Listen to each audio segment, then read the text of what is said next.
Põhivara ja väikevahendite haldus liigub Directos üle uuele vaatele.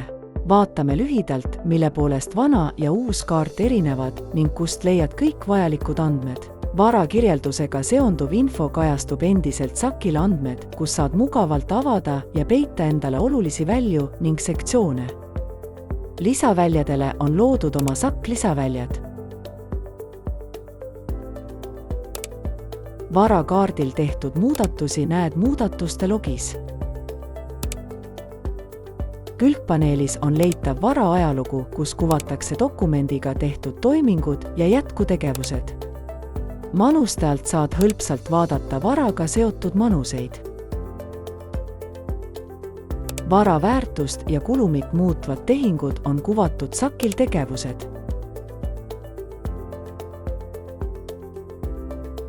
Endiselt on varal lisasummad, kasutajad ja tootmisühiku meetodi jaoks eraldi SAK-id.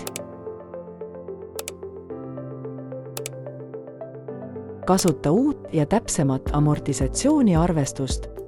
Amortisatsiooni saad nüüd arvutada osakaalu järgi objektide ja projektide lõikes.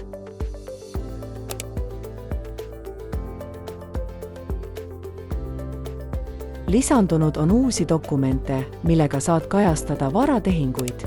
Uusi dokumente saad mugavalt algatada otse põhivara kaardilt.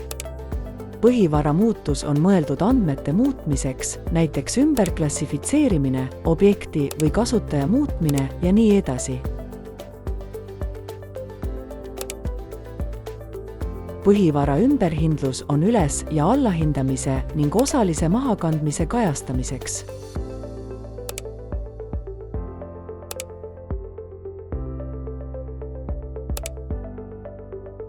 Vara mahakandmine on põhivara ja väikevahendite mahakandmise dokument.